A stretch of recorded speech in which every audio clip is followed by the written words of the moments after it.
Go.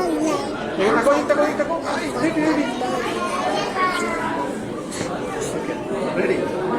No, again. Just one page. Okay, start. Quickly now. Assalamualaikum. I'm Fatima. I'm 3 years old. A'udhu billahi minash shaitanir rajim. Bismillahirrahmanirrahim. Wadduha wal-layli idza saja. Ma wadda'aka rabbuka ma qala.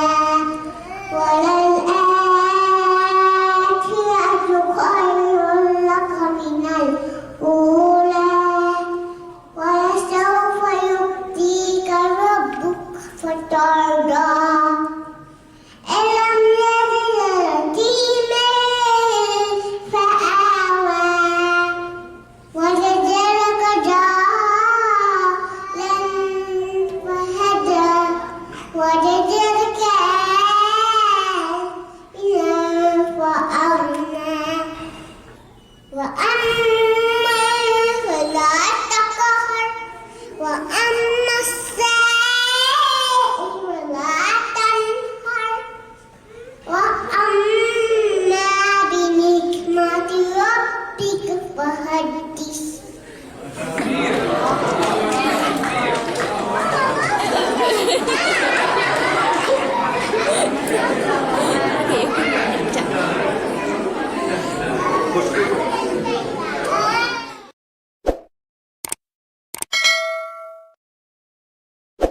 ዛሬ ጁምዓ ነው።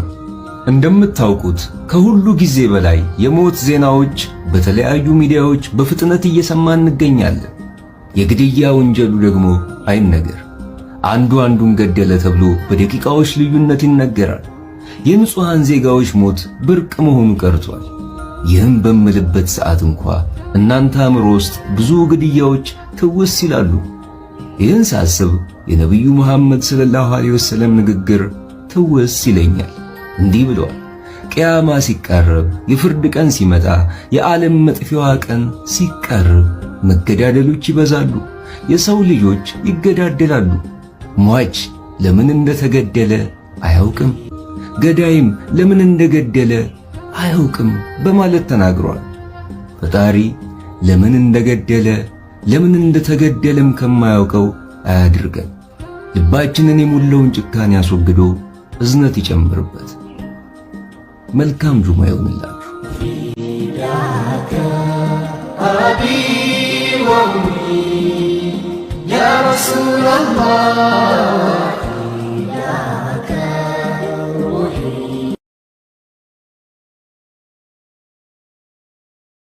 አንገቴ ግን ተቆርጦ ራሴ ጭንቅላቴ መሬት ላይ ሆኖ ይናገር ነበር። አልሞትክም አለኝ። አንድ ቃል መጥቶ አልሞትክም ስለኝ ይሄ ራሴን ማን ያንሳልኝ መሬት ላይ ወድቆብኛል እኮ ምናምን እያልኩ ነበር የዛን ጊዜ። እና ግን አንገቴ መሬት ላይ ተቆርጦ ይናገር ነበር። ከአንገቴ በላይ እንዴት ተቆርጬ አወራሁኝ። ሁለቱም አካሌ መሬት ላይ የሚያለው ሁለት አካል ሆኜ ሳወራ ነበርና ስለዚህ ወደ እግዚአብሔር ፈተና የደረሰባችሁ ሰዎች በሁሉም ዓለም ያላችሁ እስቲ ለአንድ ዓመት ጫማው ልቀን በእግራችን እንሄድ እስኪ እንለይ።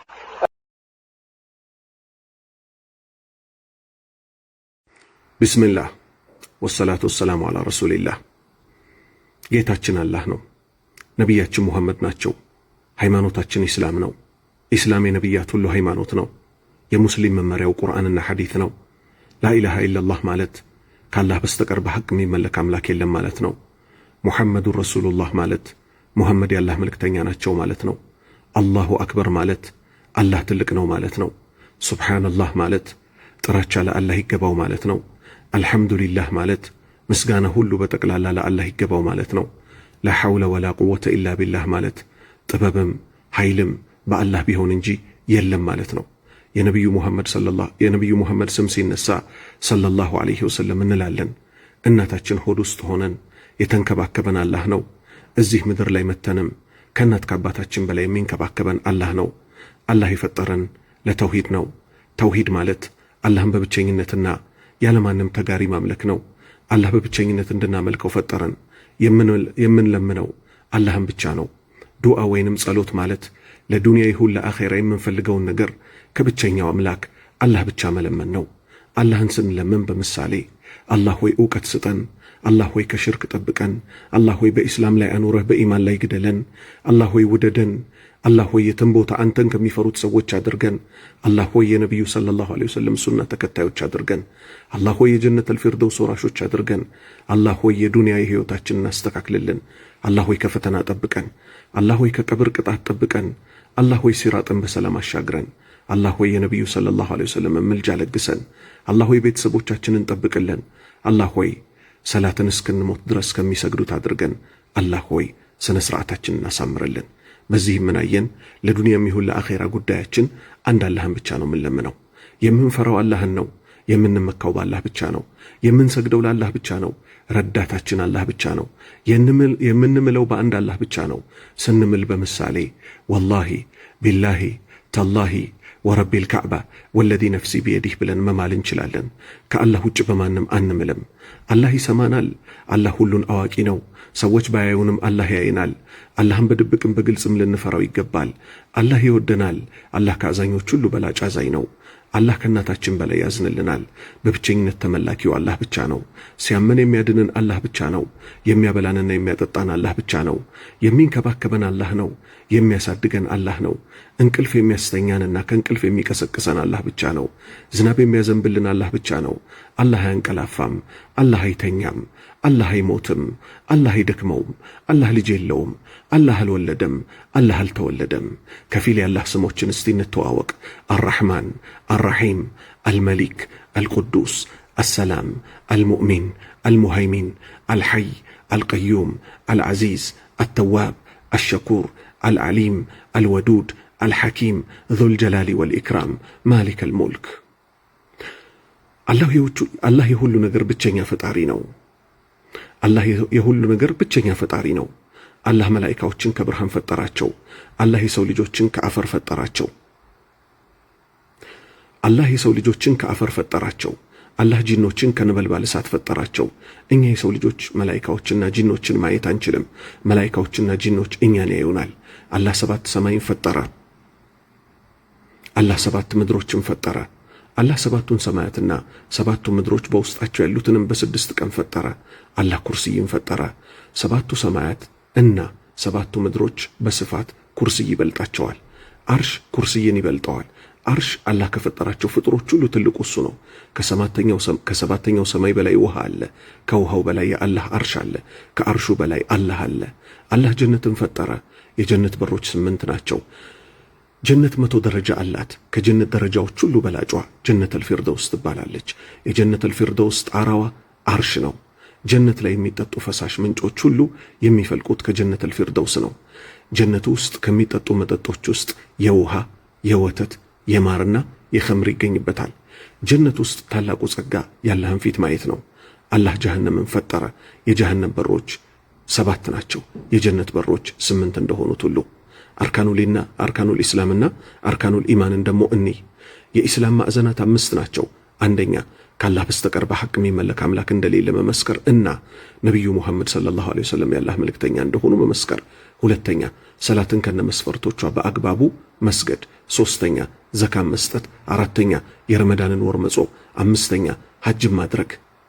የኢማን መሰረቶች 6 ናቸው። አንደኛ በአላህ ማመን፣ ሁለተኛ በመላኢካዎች ማመን፣ ሶስተኛ በመጽሐፍቶች ማመን፣ አራተኛ በመልእክተኞች ወይም በነቢያት ማመን፣ አምስተኛ በመጨረሻው ቀን ማመን፣ ስድስተኛ አላህ ጥሩንም ሆነ መጥፎውንም እንደወሰነ ማመን።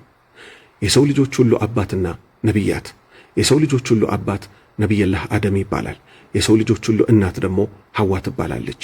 አላህ የሰው ልጆችን እናታችንን ሐዋና አባታችንን አላህ የሰው ልጆችን እናት ሐዋን ከአደም የላይኛው የጎን አጥንት ፈጠራት። አባታችንን ነቢይላህ አደምንና እናታችንን ሐዋ ባልና ሚስት ነበሩ። አባታችን ነቢይላህ አደምና እናታችን ሐዋ ባልና ሚስት ነበሩ። አላህ ለሰው ልጆች ሁሉ የፈቀደው ብቸኛ መንገድ አባታችን አደምና እናታችን ሐዋ ተጋብተው እንደኖሩት ወንድና ሴት ተጋብተው እንዲኖሩ ብቻ ነው። አላህ ነቢይላህ አደምን በጁምዓ ቀን ፈጠረው። ኑህ የተባሉት ነቢይ ናቸው። ኢብራሂም ነቢይ ናቸው። ኢስማኤል ነቢይ ናቸው። ኢስሐቅ ነቢይ ናቸው። ሙሳ ነቢይ ናቸው። ሃሩን ነቢይ ናቸው። ዒሳ ነቢይ ናቸው። ኢድሪስ ነቢይ ናቸው። ሹዓይብ ነቢይ ናቸው። ሷሊሕ ነቢይ ናቸው። ሁድ ነቢይ ናቸው። አዩብ ነቢይ ናቸው። ዘከርያ ነቢይ ናቸው። ያሕያ ነቢይ ናቸው። ሉጥ ነቢይ ናቸው። ዩሱፍ ነቢይ ናቸው። ዩኑስ ነቢይ ናቸው። ዳውድ ነቢይ ናቸው። ሱለይማን ነቢይ ናቸው። ኢልያስ ነቢይ ናቸው። እነዚህ እንግዲህ ምሳሌዎች ብቻ ናቸው። ቁርአንና ሐዲት። ቁርአን ያላህ ቃል ነው። ሐዲት የነቢዩ ሰለላሁ ዐለይሂ ወሰለም ንግግር ነው። አንድ ትእዛዝ አላህም አዘዘን፣ ነቢዩ ሙሐመድም ሰለላሁ ዐለይሂ ወሰለም አዘዙን። ልዩነት የለውም። ሁለቱም አንድ ነው። ትእዛዙን መፈጸም ብቻ ነው ያለብን። ቁርአንን ለማንበብ መማር አለብን። ከቁርአን አንድ ፊደል ያነበበ ሰው አላህ 10 ምንዳ ይከፍለዋል። ቁርአን ሲቀራ ጸጥ ብለን ካዳመጥን አላህ ያዝንልናል። ከቁርአን አንቀጾች ሁሉ በላጯ አየቱል ኩርሲ ትባላለች። ከቁርአን ምዕራፎች ሁሉ በላጭ። እነዚህ ደግሞ በታመመን ጊዜ በራሳችን ላይ እምንቀራቸው ምዕራፎች ናቸው። መላኢካዎች የሚኖሩት ሰማይ ቤት ነው። መላኢካዎች ክንፍ አላቸው። ባለ ሁለት፣ ባለ ሶስት፣ ባለ አራትና እንደ ጅብሪል አይነቱ ደግሞ 600 ክንፍ አለው። የመላኢካዎችን ብዛት የሚያውቀው አላህ ብቻ ነው። መላኢካዎች አይበሉም፣ አይጠጡም። መላኢካዎች የአላህን ትእዛዝ በመፈጸም ላይ አይደክማቸውም። መላኢካዎች አላህ ያዘዛቸውን ትእዛዝ ይፈጽማሉ። መላኢካዎች አላህን በፍጹም አያምፁትም። ታላቁ ያላህ ፍጡር አርሽን የተሸከሙ መላኢካዎች አሉ። እነሱም ሐመለቱል አርሽን የተሸከሙ በመባል ይታወቃሉ። አርሽን የተሸከሙት መላኢካዎች እንዲህ ሲሉ በምድር ላይ ላሉ አማኞች ዱዓ ያደርጉላቸዋል። ጌታችን ሆይ አማኞቹን ማራቸው፣ ጀነት አስገባቸው፣ ከእሳት ጠብቃቸው ይላሉ። ጅብሪል መላኢካ ነው። ጅብሪል 600 ክንፍ አለው። ጅብሪል የመላኢካዎች አለቃ ነው። የጅብሪል የሥራ ድርሻ እዚህ ምድር ላይ ላሉ መለኮታዊ ራእይን ለነቢያት ማድረስ እና መጥፎ ሰዎች ጥፋት ሲያጠፉ እንዲቀጣ ይላካል። ሚካኤል መልአክ ነው። የሥራ ድርሻው ደግሞ ዝናብ ማዝነብና ቡቃያ ማብቀል ነው። ኢስራፊል መላኢካ ነው። የሥራ ድርሻው በባለቀንዱ ጡሩምባ የምጽአት ቀን ሲደርስ አንድ ጊዜ ጡሩምባ ይነፋል። ከ40 ዓመት በኋላ ለሁለተኛ ጊዜ ይነፋል። የሰው ልጆች ሁሉ ከመሬት ስር ራቆታቸውም በባዶ እግር ሳይገረዙ አላህ ፍርድ ሊሰጥባቸው ይቆማሉ። መለኩል መውት መላኢካ ነው። አንዲትም ነፍስ የለችም። ነፍሷ ልትወጣ ስትል ነፍሷን የሚያወጣት ይህ መላእክት ነው። ስሙ ማን ነው? መለኩል መውት ይባላል። ሪድዋን የሚባል መላኢካ አለ፣ የጀነት ጠባቂ ነው። ማሊክ የሚባል መላኢካ አለ፣ የጀሃነም ጠባቂ ነው። ነኪር እና ሙንከር የሚባሉ አሉ። ነኪርና ሙንከር የሚባሉ አሉ። እነዚህ ደግሞ ቀብር ውስጥ ምን የሚያደርጉ ናቸው? አንድ ባሪያ ቀብር ውስጥ በገባ ጊዜ 3 ጥያቄዎች ይጠይቁታል ማለት ነው። እነዚህም 3 ጥያቄዎች ጌታህ ማን ነው? ሃይማኖትህ ምንድን ነው? በእናንተ መካከል የተላከው መልእክተኛ ማን ነው ብለው ይጠይቁታል። ከዛም በኋላ መልሱን ከመለሰ ያቺ የመጨረሻው ፈተና ትሆናለች ማለት ነው። ኢንሻአላሁ ተዓላ 153 አካባቢ የሚሆኑ ነጥብ ነው ያነሳሁላችሁ። በክፍል 2 ደግሞ ከሞት በኋላ የቂያማ ቀንና ምልጃ በሚል ከ154ኛው ነጥብ አነሳላችኋለሁ። ይህ ኪታብ 300 ነጥብ ለህፃናት የሚል ኪታብ ነው ማለት ነው። ወሰላሙ አለይኩም ወራህመቱላሂ ወበረካቱ። መሃል ላይ ስልክ ሲገባብኝ ነበር አፍዋን የተቋረጠው